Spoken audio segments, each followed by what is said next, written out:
한양 저작거리를 떠돌던 한 사내가 있었습니다. 사람들은 그를 저작거리의 도사라 불렀습니다.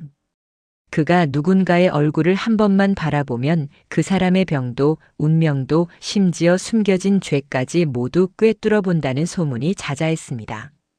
하지만 아무도 몰랐습니다. 그 사내가 어린 시절 자신의 주인에게 버림받아 짐승굴에 던져졌던 노비의 아들이었다는 것을, 그리고 그를 버린 그 악독한 주인이 지금 이 나라의 권력을 쥐고 왕을 해치려 한다는 것을 말입니다. 18년 만에 다시 마주한 운명의 날, 무결은 궁궐 안에서 죽어가는 임금님의 얼굴을 바라봅니다. 이 독은 사람의 손에서 비롯되었습니다. 그 순간 뒤에서 차가운 목소리가 들려왔습니다. 내 놈이 그때 그 귀신 씨인 아이냐? 권판서였습니다. 자신을 죽이려 했던 그 사람이 이제 나라까지 삼키려 하고 있었습니다. 무결은 복수를 할 것인가 아니면 스승의 가르침대로 자비를 베풀 것인가? 오늘은 버려진 아이가 저작거리의 도사가 되어 악을 심판하는 이야기를 들려드리겠습니다. 조선 야담 서재에 오신 걸 환영합니다. 구독과 좋아요 부탁드립니다. 1부 버려진 아이와 황금빛 눈동자. 한양에서 가장 높은 권세를 누리던 권판서의 저택에서 이야기가 시작됩니다. 그날은 권판서의 육순 생신잔치가 열리는 날이었습니다. 온 한양의 양반들이 축하를 하러 왔고 잔치는 밤늦도록 이어졌습니다. 노비들은 분주히 음식을 나르고 손님을 모셨습니다. 그 중에는 7살 난 노비의 아들 돌쇠도 있었습니다. 돌쇠는 어려서부터 남다른 아이였습니다. 사람의 얼굴을 바라보면 무언가가 보였습니다. 어떤 사람의 얼굴에는 붉은 기운이 돌고 어떤 사람의 얼굴에는 검은 그림자가 드리워져 있었습니다. 처음에는 그것이 무엇인지 몰랐습니다. 하지만 시간이 지나면서 돌쇠는 깨달았습니다. 붉은 기운이 도는 사람은 곧 기쁜 일이 생기고 검은 그림자가 있는 사람은 병이 들거나 불행한 일을 당한다는 것을 말입니다. 하지만 돌쇠는 이 사실을 아무에게도 말하지 않았습니다. 어린 나이에도 이런 말을 함부로 했다가는 큰일 난다는 것을 본능적으로 알았기 때문입니다. 그런데 그날 밤 운명이 돌쇠를 시험했습니다. 잔치가 한창일 때였습니다. 권판서가 높은 상석에 앉아 손님들의 축하를 받고 있었습니다. 대감, 백수를 누리실 것입니다. 이 나라의 기둥이신 대감께서 오래오래 건강하시길 빕니다. 사람들의 아첨이 끝없이 이어졌습니다. 권판서는 흐뭇한 얼굴로 고개를 끄덕였습니다. 그때 돌쇠가 술상을 나르다가 권판서의 얼굴을 보는 순간 온몸이 얼어붙었습니다. 권판서의 얼굴 전체에 검은 그림자가 짙게 드리워져 있었던 것입니다. 지금까지 본 것 중 가장 짙고 무서운 그림자였습니다. 그것은 죽음의 그림자였습니다. 돌쇠는 그 자리에 멈춰 섰습니다. 어린 마음에도 큰 두려움이 밀려왔습니다. 그런데 권판서가 그런 돌쇠를 발견하고 물었습니다. 저 아이는 왜 저렇게 서 있느냐? 술상을 내려놓지 않고. 주변 노비들이 황급히 돌쇠를 밀었지만 돌쇠는 움직이지 못했습니다. 그저 권판서의 얼굴만 바라보고 있었습니다. 이놈아, 대감께서 물으시는데 대답을 못하느냐? 관리인이 다그쳤습니다. 그제야 돌쇠가 떨리는 목소리로 말했습니다. 대감마님. 권판서가 눈을 가늘게 뜨고 돌쇠를 바라봤습니다. 무슨 말을 하려느냐? 돌쇠는 입술을 떨었습니다. 말하지 말아야 한다는 것을 알았지만 그 검은 그림자가 너무나 무서워서 그만 입을 열고 말았습니다. 대감마님의 얼굴에 검은 그림자가 있습니다. 순간 잔치 자리가 조용해졌습니다. 모두가 귀를 의심했습니다. 7살 노비의 아들이 감히 권판서에게 무슨 말을 한 것입니까? 권판서의 얼굴이 굳어졌습니다. 뭐라고? 돌쇠는 이미 돌이킬 수 없었습니다. 검은 죽음의 그림자가 대감마님의 얼굴을 덮고 있습니다. 곧 큰일이 나실 것 같습니다. 그 순간 잔치 자리가 발칵 뒤집어졌습니다. 저 귀신 씌인 놈을 당장 끌어내라. 권판서가 소리쳤습니다. 하인들이 달려들어 돌쇠를 붙잡았습니다. 돌쇠는 울부짖었습니다. 소인이 거짓말을 한 것이 아닙니다. 정말 보였습니다. 대감마님을 살리고 싶어서. 하지만 아무도 듣지 않았습니다. 권판서는 자리에서 일어나 돌쇠에게 다가왔습니다. 차가운 눈빛으로 돌쇠를 내려다보며 말했습니다. 내 생신날에 감히 저주를 퍼붓다니 이놈은 귀신이 씌었거나 역적의 씨앗이다. 당장 깊은 산속 짐승굴에 던져버려라. 다시는 사람의 세상으로 돌아오지 못하게 하라. 돌쇠의 어머니가 울부짖으며 매달렸습니다. 대감마님, 아이는 아무것도 모릅니다. 제발 목숨만은 살려주십시오. 하지만 권판서는 차갑게 손을 내저었습니다. 이 계집도 함께 내쫓아라. 이런 놈을 기른 죄가 있다.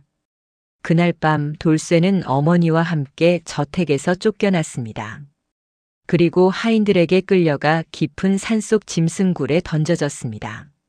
어둠 속에서 돌쇠는 어머니를 불렀지만 어머니는 대답이 없었습니다. 하인들이 어머니를 다른 곳으로 끌고 갔던 것입니다. 돌쇠는 혼자 남겨졌습니다.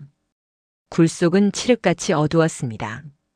어디선가 짐승의 울음소리가 들렸고 차가운 바람이 불어왔습니다. 돌쇠는 떨면서 울었습니다. 어무이, 어무이. 하지만 아무도 대답하지 않았습니다. 배가 고팠고 목이 말랐습니다. 며칠이 지나면서 돌쇠는 점점 기력을 잃어갔습니다. 나는 왜 태어났을까?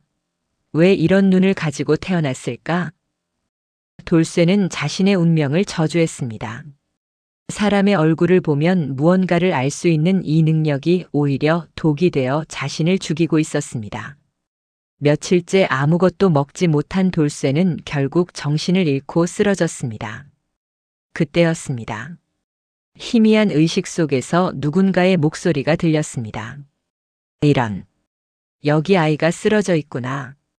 따뜻한 손길이 돌쇠의 이마를 짚었습니다. 아직 숨이 붙어 있다. 서둘러야겠다. 돌쇠는 누군가에게 엎혀지는 것을 느꼈습니다. 그리고 다시 의식을 잃었습니다. 얼마나 시간이 흘렀을까요? 돌쇠가 눈을 떴을 때 주변은 따뜻했습니다. 작은 초가집 안이었고 화로에서는 불이 타고 있었습니다. 돌쇠는 깨끗한 이불을 덮고 누워 있었습니다. 정신이 드느냐? 옆에서 노인의 목소리가 들렸습니다. 돌쇠가 고개를 돌리자 백발의 노인이 앉아 있었습니다.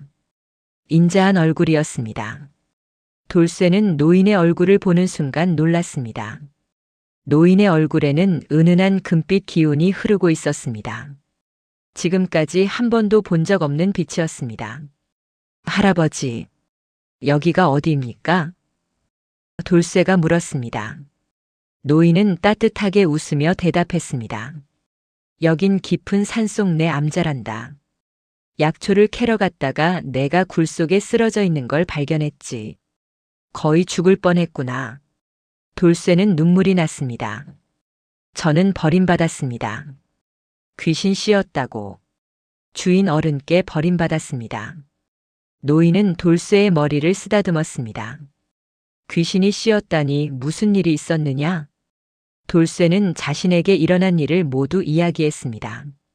사람의 얼굴에서 무언가를 볼 수 있다는 것, 권판서의 얼굴에 죽음의 그림자를 보았다는 것, 그래서 버림받았다는 것을 말입니다. 노인은 조용히 듣고 있었습니다. 이야기가 끝나자 노인이 말했습니다. 그것은 귀신이 씌인 것이 아니란다. 너는 특별한 눈을 가지고 태어난 것이다. 시만이라고 하지. 사람의 마음과 운명을 읽을 수 있는 눈 말이다. 돌쇠는 눈을 크게 떴습니다. 시만이요? 노인이 고개를 끄덕였습니다. 그렇다. 하지만 그 눈을 제대로 쓰지 못하면 너에게도 다른 사람에게도 해가 될 수 있지. 내가 본 것은 맞았을 것이다. 하지만 권력을 가진 사람은 자신의 운명을 듣고 싶어 하지 않는단다. 특히 나쁜 운명은 더더욱 말이야. 돌쇠는 슬픈 얼굴로 물었습니다. 그럼 제 눈은 저주인가요? 노인은 고개를 저었습니다. 아니다. 그 눈은 선물이다. 다만 제대로 쓰는 법을 배워야 하지. 나와 함께 있으면 내 눈을 어떻게 써야 하는지 가르쳐 주마. 그날부터 돌쇠는 노인과 함께 살게 되었습니다. 노인의 이름은 우남거사였습니다.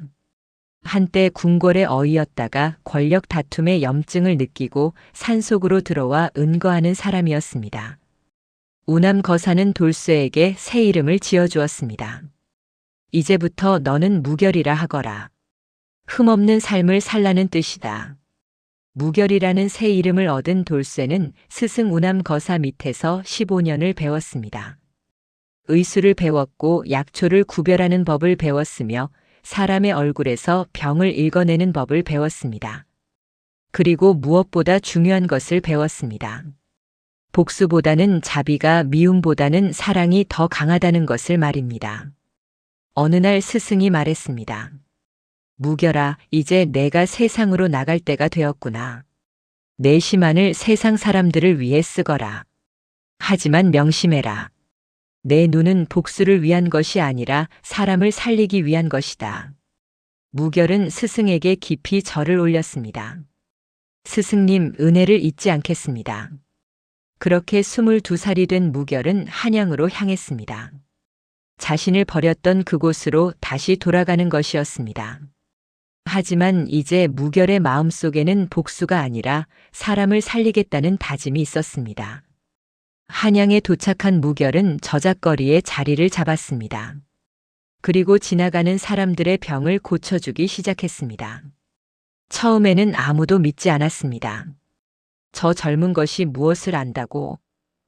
하지만 무결이 한 사람의 얼굴을 보고 당신은 간에 병이 있습니다. 이 약초를 다려 드십시오라고 말하고 그 사람이 정말로 나았다는 소문이 퍼지면서 사람들이 몰려들기 시작했습니다. 그렇게 무결은 저작거리의 도사로 이름을 날리게 되었습니다. 하지만 무결은 아직 몰랐습니다. 자신을 버렸던 권판서가 지금 더 큰 악을 꾸미고 있다는 것을, 그리고 곧 자신이 그 악과 맞서야 한다는 것을 말입니다. 2부 저작거리의 도사. 무결이 저작거리에서 사람들을 돌본 지 3년이 흘렀습니다. 이제 한양 사람들 사이에서 무결의 이름은 신령스럽게 여겨졌습니다. 저작거리에 가면 얼굴만 보고도 병을 고치는 도사가 있다더라. 그분이 한번 보시면 어떤 병인지 단번에 알아맞히신다던데. 소문은 꼬리에 꼬리를 물고 퍼져나갔습니다. 어느 봄날이었습니다. 무결은 여느 때처럼 저작거리에 자리를 펴고 앉아 있었습니다. 그때 한 안악이 어린 딸을 업고 달려왔습니다. 도사님, 제발 우리 아이 좀 살려주십시오. 열이 사흘째 내리지 않고 있습니다. 안악의 얼굴에는 눈물이 가득했습니다. 무결은 조용히 아이의 얼굴을 들여다봤습니다. 아이의 얼굴에는 붉은 기운이 목 쪽으로 몰려 있었습니다. 아이가 목에 가래가 차서 숨을 제대로 쉬지 못하고 있습니다. 이 약초를 다려서 먹이고 목에 따뜻한 찜질을 해주십시오. 사흘이면 나을 것입니다. 무결은 품에서 약초를 꺼내 안악에게 건넸습니다. 도사님, 돈을 얼마를 드려야? 안악이 떨리는 목소리로 물었습니다. 무결은 고개를 저었습니다. 병을 고치는 것은 하늘의 뜻입니다. 돈은 필요 없습니다. 다만 아이가 낳으면 어려운 사람을 도우며 살라고 가르쳐 주십시오. 안악은 눈물을 흘리며 절을 올렸습니다. 그런 일이 계속되면서 무결의 명성은 날로 높아졌습니다. 하지만 무결은 결코 교만하지 않았습니다. 매일 아침 스승의 가르침을 되새겼습니다. 내 눈은 사람을 살리기 위한 것이지 내 자신을 높이기 위한 것이 아니다. 그런데 어느 날부터 한양에 이상한 소문이 돌기 시작했습니다. 궁궐에서 큰일이 났다더라. 임금님께서 원인 모를 병으로 쓰러지셨다던데.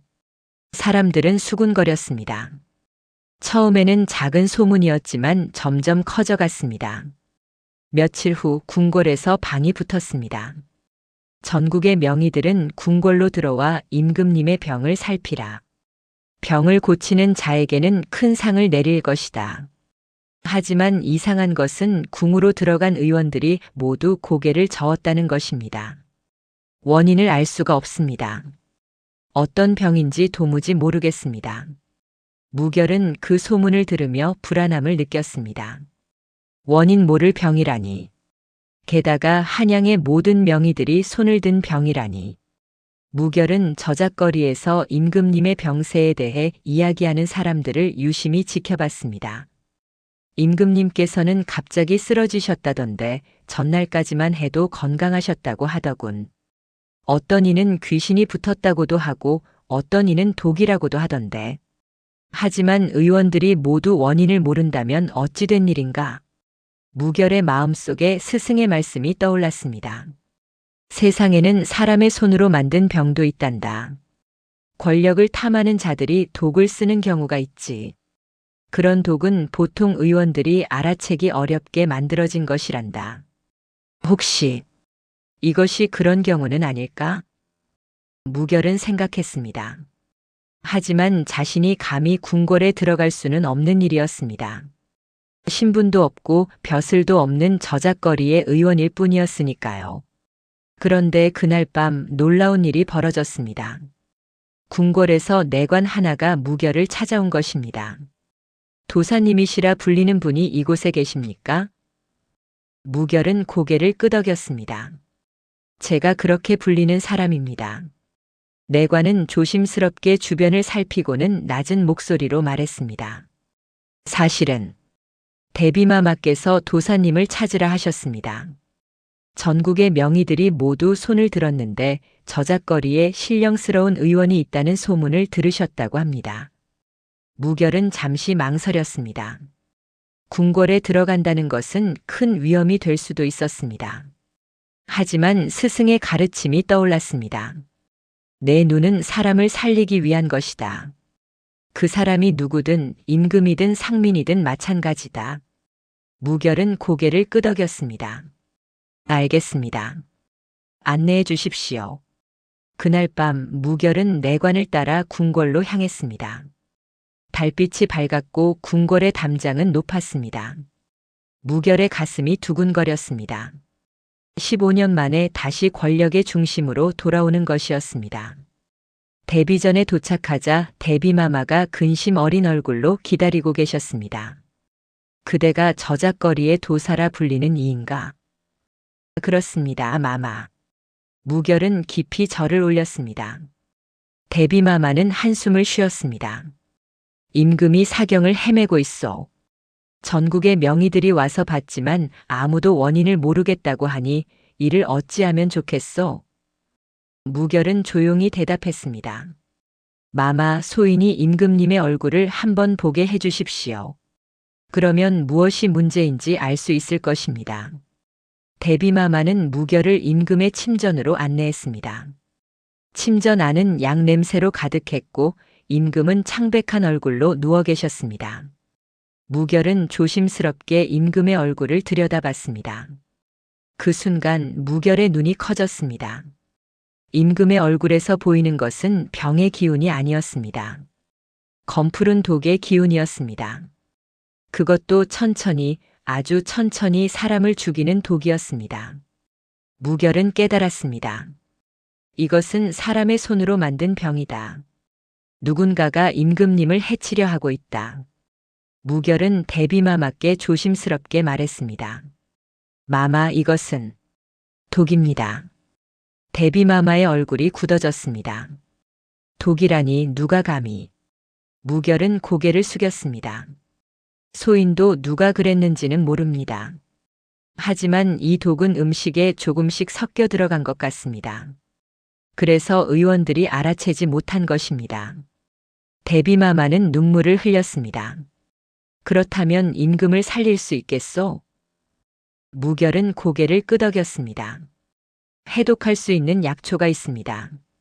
하지만 마마 독을 먹인 자를 찾지 못하면 또다시 같은 일이 벌어질 것입니다. 바로 그때였습니다. 침전 밖에서 목소리가 들렸습니다. 대비마마 신권판서가 문안을 드리러 왔습니다. 무결은 그 목소리를 듣는 순간 온몸이 얼어붙었습니다. 권판서. 자신을 죽음의 굴로 던진 바로 그 사람이었습니다. 3부 18년 만에 재회. 권판서가 침전 안으로 들어왔습니다. 18년의 세월이 흘렀지만 그 얼굴은 여전히 오만함으로 가득했습니다. 다만 예전보다 주름이 깊어지고 머리가 희끗희끗해졌을 뿐이었습니다. 권판서는 대비마마께 절을 올렸습니다. 마마, 임금님의 용체는 어떠하신지요? 대비마마는 차가운 목소리로 대답했습니다. 판서, 여기 계신 도사께서 임금의 병이 독 때문이라 하시는구려. 순간 권판서의 얼굴이 굳어졌습니다. 하지만 금방 태어난 척 물었습니다. 독이라니요? 그것은 말도 안 됩니다. 누가 감히 임금님께 독을. 그때 권판서의 시선이 무결에게 닿았습니다. 무결은 고개를 들고 권판서를 똑바로 바라봤습니다. 두 사람의 눈이 마주쳤습니다. 권판서의 눈이 점점 커졌습니다. 너, 내 놈이. 무결은 침착하게 말했습니다. 오랜만입니다, 권판서 대감. 권판서는 뒤로 물러섰습니다. 내 놈이 그때 그 귀신 씨인 아이냐? 어떻게 살아있는 것이냐? 대비마마가 의아한 표정으로 물었습니다. 판서, 이 도사를 아는 것이오? 권판서는 당황한 표정으로 얼버무렸습니다. 아니 그게 옛날에 저희 댁 노비의 자식이었는데. 무결은 조용히 말했습니다. 대비마마 18년 전 소인은 7살의 나이에 권판서 대감의 얼굴에서 죽음의 그림자를 보았습니다. 그것을 말씀드렸다가 귀신 씨였다며 깊은 산속 짐승굴에 던져졌습니다. 거의 죽을 뻔했지만 은인을 만나 살아났습니다. 대비마마의 표정이 차갑게 굳어졌습니다. 판서, 그것이 사실이오? 권판서는 급히 변명했습니다. 마마, 그것은 그때 이 아이가 제 생일날에 저주를 퍼부어서 어쩔 수 없이. 무결은 계속 말했습니다. 소인이 본 죽음의 그림자는 거짓이 아니었습니다. 그로부터 한 달 후 권판서 대감의 맏아들이 갑자기 병으로 죽었다고 들었습니다. 소인이 본 것은 대감 자신의 죽음이 아니라 대감 집안에 닥칠 불행이었던 것입니다. 권판서의 얼굴이 창백해졌습니다. 그것은 사실이었습니다. 자신의 생신날로부터 한 달 후 가장 아끼던 맏아들이 갑자기 병으로 죽었습니다. 그때 권판서는 돌쇠의 말이 떠올라 더욱 분노했었습니다. 그 귀신 씨인 놈이 우리 집안을 저주해서 아들이 죽었다고 생각했던 것입니다. 무결은 권판서의 얼굴을 유심히 살폈습니다. 그리고 깨달았습니다. 권판서의 얼굴에는 거짓말의 기운이 가득했고 무엇보다 독을 다룬 자만이 가지는 검은 기운이 손끝에 흐르고 있었습니다. 무결은 확신했습니다. 이 사람이다. 임금님께 독을 먹인 사람이. 하지만 무결은 함부로 말하지 않았습니다. 증거가 없었기 때문입니다. 권판서는 지금 조정의 실세였습니다. 증거 없이 덤벼들었다가는 오히려 자신이 역적으로 몰릴 수 있었습니다. 무결은 다른 방법을 생각했습니다. 대비마마 소인이 임금님을 해독해드리겠습니다. 하지만 그 전에 한 가지 부탁이 있습니다. 말해보거라. 대비마마가 말했습니다. 무결은 조심스럽게 말을 이었습니다. 임금님께 드리는 음식과 약을 만드는 모든 사람들을 모아주십시오. 소인이 한 사람씩 얼굴을 살피겠습니다. 권판서가 급히 끼어들었습니다. 마마, 그것은 안 됩니다. 궁녀들과 상궁들을 모두 의심한다는 것은. 하지만 대비마마는 단호하게 말했습니다. 임금의 목숨이 달린 일이요. 도사의 말대로 하시오. 곧 임금의 수라를 준비하는 궁녀들과 약을 다루는 의녀들이 모두 불려 나왔습니다. 무결은 한 사람씩 얼굴을 살폈습니다. 대부분은 떨리는 얼굴로 서 있었지만 거짓의 기운은 없었습니다. 그런데 마지막 의녀를 볼 때 무결은 멈췄습니다. 그 의녀의 얼굴에는 두려움의 기운이 너무나 짙었습니다. 그것도 보통 두려움이 아니라 무언가에 협박당하는 자의 두려움이었습니다. 무결은 조용히 물었습니다. 당신은 무엇이 두렵습니까? 의녀는 고개를 들지 못하고 떨었습니다. 소녀는 아무것도. 무결은 더 부드럽게 말했습니다. 두려워하지 마십시오. 진실을 말하면 당신을 보호해 드릴 것입니다. 하지만 거짓을 말하면 하늘이 용서하지 않을 것입니다. 의녀는 더 이상 견디지 못하고 주저앉아 울었습니다. 용서하십시오, 마마. 소녀가 임금님 약에 무언가를 넣었습니다. 침전 안이 술렁이었습니다. 대비마마가 물었습니다. 누가 시켰느냐? 의녀는 떨리는 손으로 한 사람을 가리켰습니다. 권판서였습니다. 권판서 대감께서 소녀의 가족을 인질로 잡고 협박하셨습니다. 하지 않으면 가족을 모두 죽이겠다고. 권판서는 황급히 부인했습니다. 거짓말입니다. 이 계집이 거짓말을 하고 있습니다. 하지만 의녀는 품에서 작은 병을 꺼냈습니다. 이것이 대감께서 주신 독입니다. 매일 조금씩 약에 타라고 하셨습니다. 대비마마는 분노로 떨었습니다. 판서, 내가 감히 임금을 해치려 했단 말이냐? 권판서는 뒤로 물러서며 외쳤습니다. 아닙니다. 저는 결백합니다. 이것은 음모입니다. 하지만 무결이 조용히 말했습니다. 권판서 대감, 당신의 손을 보여주십시오. 권판서는 손을 뒤로 숨겼습니다. 왜 내 손을 보자는 것이냐? 무결은 단호하게 말했습니다. 독을 다루는 자의 손에는 특별한 흔적이 남습니다. 만약 결백하시다면 보여주십시오. 권판서는 더 이상 숨길 수 없었습니다. 억지로 손을 내밀었는데 그의 손가락 끝은 검게 변색되어 있었습니다. 독을 오래 다룬 자만이 가지는 흔적이었습니다. 대비마마가 명령했습니다. 당장 권판서를 잡아들이고 그 가족들도 모두 조사하라. 권판서는 무릎을 꿇었지만 눈빛만은 여전히 도끼로 가득했습니다. 그는 무결을 노려보며 이를 갈았습니다. 내 놈. 18년 전에 확실히 죽였어야 했는데. 그 말은 곧 자신이 정말로 어린 돌쇠를 죽이려 했다는 것을 인정하는 것이었습니다. 무결은 권판서를 내려다봤습니다. 18년 전 자신을 죽음의 굴로 던진 그 사람. 복수할 기회가 온 것입니다. 하지만 무결의 마음속에는 복수심이 아니라 연민이 떠올랐습니다. 권력에 눈이 멀어 임금까지 해치려 한 이 사람이 오히려 불쌍해 보였습니다. 무결은 조용히 말했습니다. 권판서 대감, 18년 전 대감께서는 소인의 얼굴에서 죽음의 그림자를 보았다는 이유로 소인을 버렸습니다. 하지만 지금 대감의 얼굴에는 그때보다 더 짙은 죽음의 그림자가 드리워져 있습니다.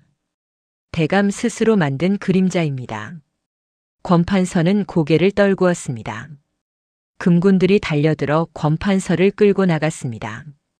그 뒷모습을 보며 무결은 깊이 한숨을 쉬었습니다. 복수는 달콤하지 않았습니다. 오히려 씁쓸했습니다. 사부 하늘의 심판. 권판서가 끌려간 후 무결은 즉시 임금의 해독에 나섰습니다. 스승에게 배운 약초를 정성스럽게 다렸습니다. 이 약은 독을 밖으로 빼내는 약입니다. 사흘 동안 하루에 3번씩 드시면 임금님께서 깨어나실 것입니다. 무결은 대비마마께 약을 올렸습니다. 대비마마는 무결의 손을 잡았습니다. 도사, 그대가 아니었다면 임금은 물론이고 이 나라가 어찌 되었을지 모를 일이었소. 은혜를 어찌 갚아야 하겠소? 무결은 고개를 저었습니다. 마마, 사람을 살리는 것은 하늘의 뜻입니다. 소인은 다만 하늘의 도구일 뿐입니다. 무결의 말대로 사흘 후 임금은 깨어났습니다. 얼굴에 혈색이 돌아오고 눈을 떴습니다. 짐이 어찌 된 것이냐? 대비마마는 눈물을 흘리며 그간의 일을 설명했습니다. 권판서가 독을 먹였던 것, 저작거리의 도사가 와서 임금을 살렸다는 것을 말입니다. 임금은 무결을 불렀습니다. 그대가 짐의 목숨을 살린 은인이라 하는가? 무결은 깊이 절을 올렸습니다. 황송하옵니다, 전하. 임금은 무결을 자세히 살폈습니다. 그대의 눈빛이 예사롭지 않구나. 그대는 사람의 얼굴에서 무언가를 볼 수 있다던데 지금 짐의 얼굴은 어떠한가? 무결은 조심스럽게 임금의 얼굴을 살폈습니다. 도끼는 거의 사라졌고 생명의 기운이 다시 돌아오고 있었습니다. 그리고 임금의 얼굴에는 어진 마음이 가득했습니다. 전하의 얼굴에는 백성을 사랑하는 마음이 가득합니다. 이런 임금을 모신 백성들은 복이 많습니다. 임금은 기뻐하며 말했습니다. 그대 같은 인재를 이대로 보낼 수 없다. 짐이 그대에게 벼슬을 내리겠노라. 어의 자리는 어떠한가? 아니면 더 높은 자리를 원한다면 그것도 가능하니라. 하지만 무결은 고개를 저었습니다. 전하, 황송하오나 소인은 벼슬을 원치 않습니다. 임금은 의아한 표정을 지었습니다. 벼슬을 원치 않는다니 무슨 까닭인가? 무결은 조용히 대답했습니다. 소인에게는 저작거리가 더 편합니다. 그곳에는 벼슬 없이도 도움이 필요한 사람들이 가득합니다. 화려한 궁궐보다 그곳이 소인의 자리입니다. 임금은 무결을 한참 바라보다가 고개를 끄덕였습니다. 참으로 귀한 마음을 가진 사람이로다. 좋다, 그대의 뜻대로 하거라. 하지만 언제든 그대가 필요하면 짐이 부르겠노라. 무결은 깊이 절을 올렸습니다. 한편 옥에 갇힌 권판서는 매일 신문을 받았습니다. 권판서의 집을 뒤졌더니 수많은 비리 문서가 나왔습니다. 뇌물을 받은 기록, 백성들의 땅을 빼앗은 문서, 반대파를 제거한 계획서까지. 권판서는 수십 년 동안 온갖 악행을 저질러 왔던 것입니다. 하지만 가장 놀라운 것은 따로 있었습니다. 권판서의 둘째 아들이 아버지의 죄를 고발한 것입니다. 둘째 아들은 아버지의 악행을 오래전부터 알고 있었지만 두려워서 말하지 못했다고 했습니다. 하지만 이제는 더 이상 참을 수 없다며 모든 증거를 조정에 제출했습니다. 권판서는 옥중에서 이 소식을 듣고 절규했습니다. 내 아들이 나를 배신했단 말이냐? 그는 머리를 쥐어뜯었습니다. 권력을 위해 모든 것을 희생했는데 결국 자신의 아들에게까지 버림받은 것입니다. 무결은 이 소식을 듣고 한숨을 쉬었습니다.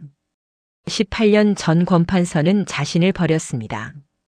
그리고 18년 후 권판서는 자신의 아들에게 버림받았습니다. 하늘은 이렇게 심판하는구나. 뿌린 대로 거두는 것이라는 것을 무결은 깨달았습니다. 며칠 후 권판서의 최후 신문이 있었습니다. 임금이 직접 참석한 자리였습니다. 권판서는 쇠사슬에 묶인 채 끌려왔습니다. 한때 조정의 실세였던 그의 모습은 초라하기 그지없었습니다. 임금이 물었습니다. 권판서, 그대는 짐을 섬기는 신하로서 어찌 짐을 해치려 했는가? 권판서는 고개를 들지 못했습니다. 한참 후에야 입을 열었습니다. 전하, 소신이 잘못했습니다. 권력에 눈이 멀어 모든 것을 잃고 말았습니다. 그때 무결이 조용히 말했습니다. 전하, 소인이 한 말씀 여쭙겠습니다. 임금이 고개를 끄덕이자 무결은 권판서를 바라보며 말했습니다. 권판서 대감, 18년 전 대감께서는 7살 아이를 죽음의 굴에 던졌습니다. 그 아이가 대감의 죽음을 예언했다는 이유로 말입니다. 하지만 그 아이는 대감의 죽음을 예언한 것이 아니었습니다. 대감 집안에 닥칠 불행을 본 것입니다.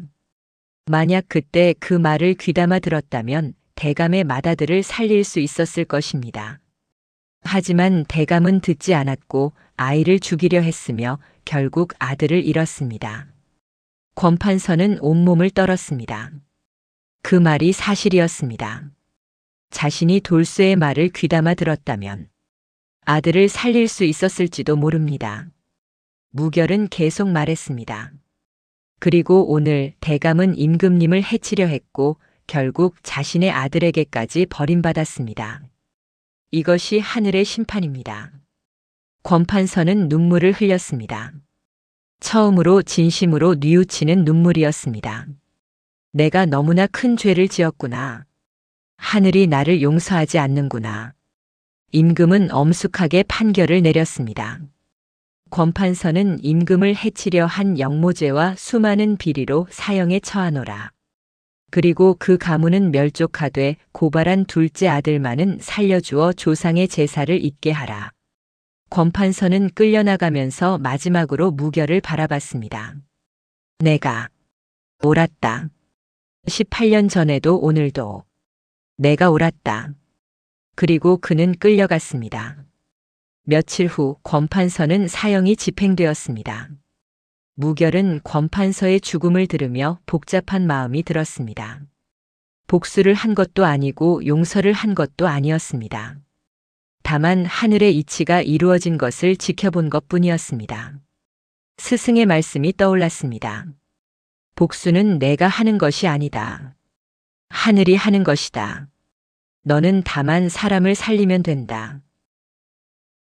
오부 저작거리로 돌아가다 권판서의 죄가 밝혀지고 며칠이 지났습니다. 무결은 궁궐을 떠나 다시 저작거리로 돌아갈 준비를 했습니다. 떠나기 전날 밤 대비마마가 무결을 불렀습니다. 도사, 정말로 가시겠다는 것이오? 무결은 고개를 끄덕였습니다. 마마, 소인의 자리는 저곳이 아닙니다. 소인을 필요로 하는 사람들은 저작거리에 있습니다. 대비마마는 한숨을 쉬었습니다. 그대 같은 어진 사람이 이 궁궐에 있어준다면 얼마나 좋겠소마는. 그대의 뜻을 꺾을 수는 없겠구려. 하지만 이것만은 받아주시오. 대비마마는 금으로 만든 증표를 내밀었습니다. 이것은 궁궐의 증표요. 언제든 그대가 필요한 일이 있으면 이것을 보이시오. 누구든 그대를 도울 것이요. 무결은 깊이 절을 올리고 증표를 받았습니다. 마마의 은혜 잊지 않겠습니다. 다음 날 아침 무결은 조용히 궁궐을 빠져나왔습니다. 화려한 궁궐을 뒤로 하고 저작거리로 향하는 길, 무결의 마음은 가벼웠습니다. 저작거리에 도착하자 사람들이 반겼습니다. 도사님, 도사님이 돌아오셨다. 어디 가셨습니까? 걱정했습니다. 무결은 환하게 웃으며 대답했습니다. 잠깐 급한 일이 있어서 다녀왔습니다. 이제 다시 여러분을 돌볼 수 있게 되었습니다. 그날부터 무결은 다시 저작거리에서 사람들을 돌봤습니다. 병든 사람을 고치고 억울한 사정을 들어주고 때로는 그저 사람들의 고민을 들어주기도 했습니다. 무결의 명성은 더욱 높아져서 이제는 다른 고을에서도 사람들이 찾아왔습니다. 어느 날 한 젊은 선비가 무결을 찾아왔습니다. 도사님, 소생이 도사님의 소문을 듣고 찾아왔습니다. 소생에게는 어린 아들이 있는데 이 아이가 이상한 것을 봅니다. 사람의 얼굴에서 무언가를 본다고 합니다. 주변 사람들은 귀신 씌었다고 하는데 무결의 눈이 반짝였습니다. 그 아이를 데려오십시오. 잠시 후 선비가 7살쯤 된 아이를 데리고 왔습니다. 무결은 아이를 보는 순간 알았습니다. 이 아이도 자신처럼 심한을 가지고 태어난 것을. 무결은 아이에게 다가가 다정하게 물었습니다. 얘야, 사람들의 얼굴에서 무엇이 보이느냐? 아이는 겁먹은 얼굴로 대답했습니다. 어떤 사람은 빛이 나고 어떤 사람은 어두워요. 그런데 어른들이 그 이야기를 하면 화를 내요. 무결은 아이의 머리를 쓰다듬었습니다. 자신의 어린 시절이 떠올랐습니다. 무결은 선비에게 말했습니다. 이 아이는 귀신이 씌인 것이 아닙니다. 특별한 재능을 가지고 태어난 것입니다. 제가 이 아이를 가르치겠습니다. 이 재능을 올바르게 쓰는 법을 알려주겠습니다. 선비는 눈물을 흘리며 감사했습니다. 도사님 정말 감사합니다. 저는 이 아이를 어찌해야 할지 몰라서 고민이 많았습니다. 무결은 아이를 바라보며 미소 지었습니다. 이 아이가 나처럼 고통받지 않도록 이 능력을 사람을 살리는 데 쓰도록 가르치리라. 그날부터 무결은 그 아이를 제자로 받아들였습니다. 아이의 이름은 석이었습니다. 무결은 석이에게 약초를 구별하는 법, 사람의 얼굴에서 병을 읽는 법, 그리고 가장 중요한 것을 가르쳤습니다. 석아, 내가 가진 눈은 선물이다. 하지만 이 선물은 내 자신을 위한 것이 아니라 다른 사람을 위한 것이란다. 절대 이 능력으로 사람을 해치거나 돈을 벌려고 하면 안 된다. 석이는 고개를 끄덕였습니다. 스승님, 제가 스승님처럼 사람들을 도울 수 있을까요? 무결은 석이의 머리를 쓰다듬었습니다. 물론이다. 너는 나보다 더 훌륭한 사람이 될 것이다. 한편 무결은 자신을 키워준 스승 우남 거사를 잊지 않았습니다. 매달 한 번씩 산속 암자를 찾아가 스승을 뵙고 그간의 일을 보고했습니다. 어느 날 스승이 물었습니다. 무결아, 권판서에 대한 원망은 다 풀렸느냐? 무결은 조용히 대답했습니다. 스승님, 소제자에게는 이제 원망이 없습니다. 권판서는 스스로 만든 그림자에 갇혀 멸망했습니다. 소제자가 복수한 것이 아니라 하늘이 심판한 것입니다. 스승은 흐뭇하게 웃었습니다. 그래, 내가 그것을 깨달았구나. 복수는 또 다른 원망을 낳을 뿐이지만 용서와 자비는 모든 것을 치유한단다. 무결은 깊이 절을 올렸습니다. 스승님의 가르침이 없었다면 소제자는 복수에 눈이 멀어 권판서와 같은 사람이 되었을 것입니다. 계절이 바뀌고 또 바뀌었습니다. 무결은 저작거리에서 수많은 사람들을 도왔습니다. 어떤 날은 병든 아이를 살렸고 어떤 날은 억울한 누명을 벗겨주었으며 어떤 날은 가족 간의 다툼을 중재했습니다. 사람들은 무결을 진짜 도사라고 불렀지만 무결은 늘 겸손했습니다. 소인은 도사가 아닙니다. 그저 사람을 돕는 것이 좋을 뿐입니다. 어느 가을날이었습니다. 무결은 저작거리에서 한 노파를 만났습니다. 노파는 무결을 보더니 눈물을 흘렸습니다. 도련님, 도련님이십니까? 무결은 노파를 자세히 살폈습니다. 그리고 깜짝 놀랐습니다. 그 노파는 자신의 어머니였습니다. 어무이. 무결은 어머니를 끌어안았습니다. 18년 만에 재회였습니다. 어머니는 무결의 얼굴을 쓰다듬으며 울었습니다. 돌쇠야, 내가 살아있었구나. 어무이는 내가 죽었을 줄 알았다. 무결은 눈물을 닦으며 말했습니다. 어무이, 소자는 은인을 만나 살아났습니다. 그리고 이렇게 사람을 돕는 일을 하게 되었습니다. 어머니는 무결의 손을 꽉 잡았습니다. 내 아들이 이렇게 훌륭하게 자랐구나. 어무이는 자랑스럽다.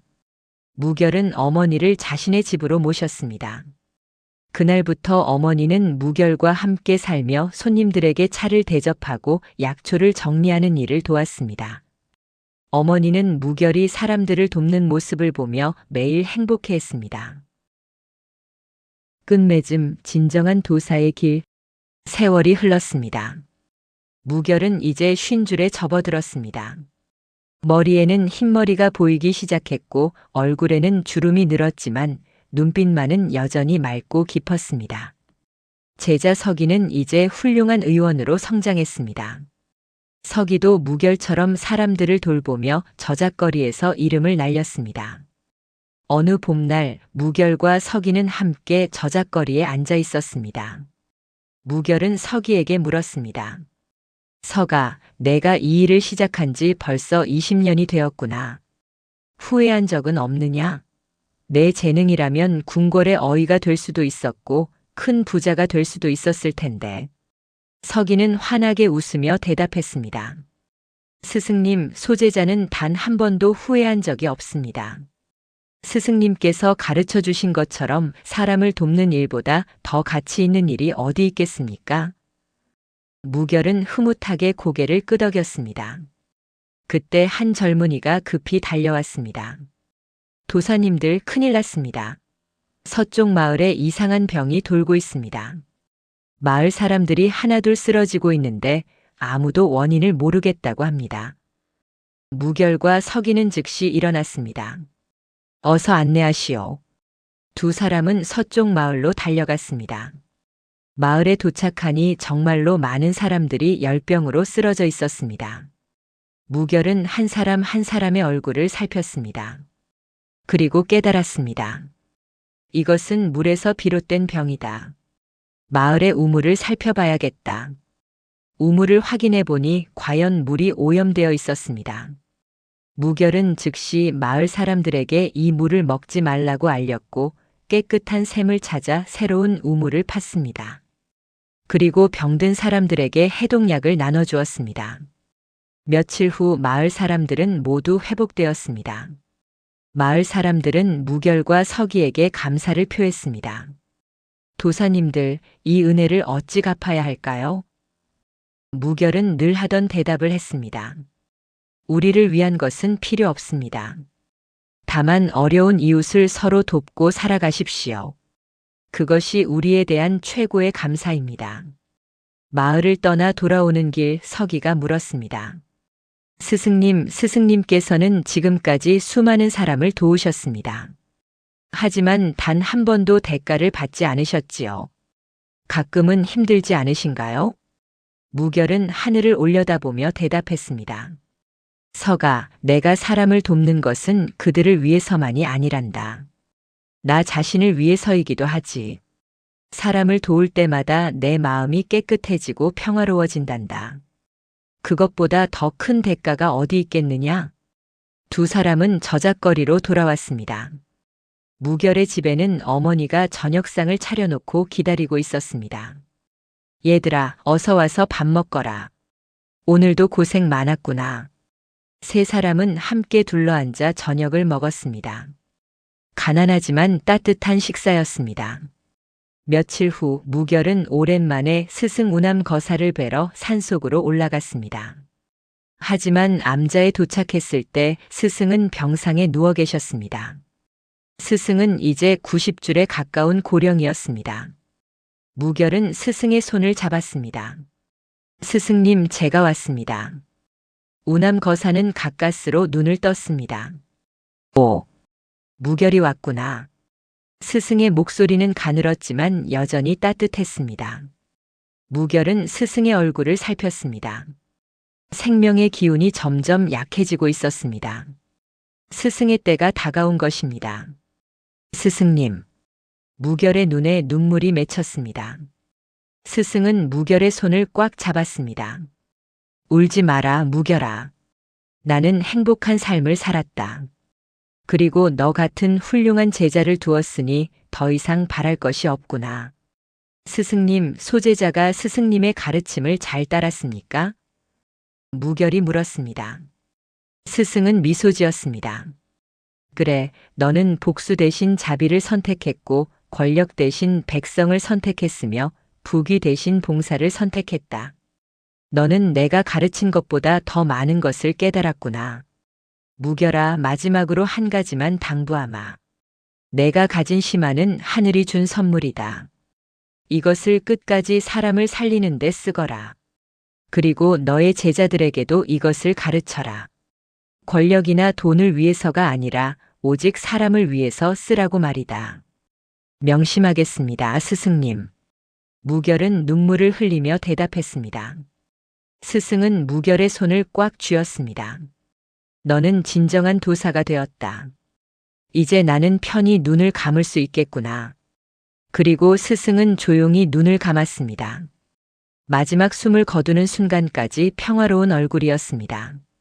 무결은 스승의 장례를 정성스럽게 치렀습니다. 산속 암자 옆에 스승을 묻고 매일 아침 찾아가 절을 올렸습니다. 스승님, 소제자가 스승님의 가르침을 잊지 않고 살겠습니다. 세월이 더 흘렀습니다. 무결은 이제 60을 넘겼고 제자 서기도 쉰이 되었습니다. 그리고 서기에게도 제자가 여러 생겼습니다. 모두 시만을 가진 아이들이었고 무결과 서기는 그들에게 사람을 살리는 법을 가르쳤습니다. 어느 겨울날 무결은 저작거리에 앉아 지난 세월을 돌아봤습니다. 7살의 죽음의 굴에 던져졌던 아이. 그 아이가 이제 100발의 노인이 되어 수많은 사람을 살리는 의원이 되었습니다. 무결은 자신의 인생이 후회되지 않았습니다. 오히려 감사했습니다. 만약 권판서가 나를 버리지 않았다면 나는 평범한 노비로 살았을 것이다. 하지만 버림받았기에 스승을 만났고 시만을 제대로 쓰는 법을 배웠으며 수많은 사람을 도울 수 있었다. 나의 불행은 오히려 축복이었구나. 그때 한 아이가 무곁에게 다가왔습니다. 할아버지, 저는 사람들의 얼굴에서 이상한 것이 보여요. 친구들은 저를 이상하다고 하는데 할아버지도 그렇게 생각하세요? 무결은 아이를 다정하게 바라봤습니다. 아이의 눈에서 자신과 같은 빛을 봤습니다. 무결은 아이의 머리를 쓰다듬으며 말했습니다. 아니란다. 너는 이상한 것이 아니라 특별한 거란다. 그 눈은 하늘이 너에게 준 선물이야. 그 선물로 많은 사람을 도울 수 있단다. 아이의 눈이 반짝였습니다. 정말요? 저도 사람들을 도울 수 있나요? 무결은 환하게 웃었습니다. 물론이지. 할아버지가 가르쳐 줄게. 그 눈을 어떻게 써야 하는지 말이야. 서기가 스승을 보며 물었습니다. 스승님, 또 한 명의 제자를 받으시렵니까? 무결은 고개를 끄덕였습니다. 그래야지. 시만을 가진 아이들이 나처럼 고통받지 않도록 올바른 길을 가도록 가르쳐야지. 해가 저물었습니다. 저작거리에는 저녁 노을이 붉게 물들었습니다. 무결은 새로운 제자의 손을 잡고 집으로 향했습니다. 뒤에는 서기가 따라왔고 집에서는 어머니가 기다리고 있었습니다. 가난하지만 따뜻한 집이었습니다. 그날 밤 무결은 작은 방에 앉아 창밖을 바라봤습니다.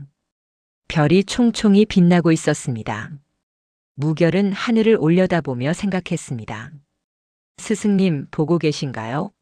소제자가 스승님의 가르침대로 살고 있습니다. 그리고 이 가르침을 다음 세대에 전하고 있습니다. 하늘의 별들이 더욱 밝게 빛나는 것 같았습니다. 마치 스승이 대답하는 것처럼 말입니다. 무결은 미소 지었습니다.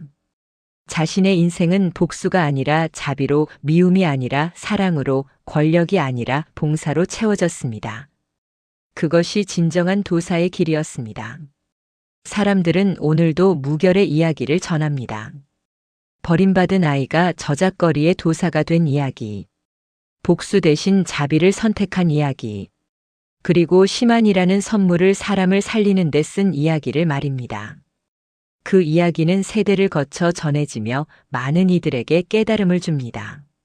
진정한 힘은 권력이 아니라 자비에서 나온다는 것.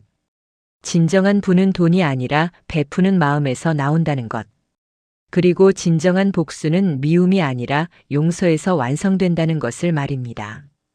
무결의 저작거리에는 오늘도 사람들이 찾아옵니다.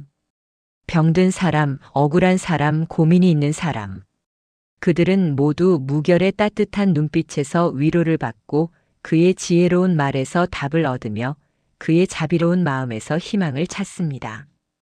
그리고 무결은 오늘도 그 자리에 앉아 있습니다. 백발이 성성하지만 눈빛만은 여전히 맑은 노인. 저작거리의 도사. 아니, 진정한 도사. 사람의 얼굴이 곧 그의 책이요, 저작거리가 곧 그의 집인 사람. 하늘이 준 선물로 세상을 치유하는 사람. 끝까지 함께 해주셔서 진심으로 감사드립니다. 여러분도 무결처럼 자신에게 주어진 선물을 세상을 위해 쓰는 삶을 사시길 바랍니다. 구독과 좋아요, 알림 설정 부탁드립니다.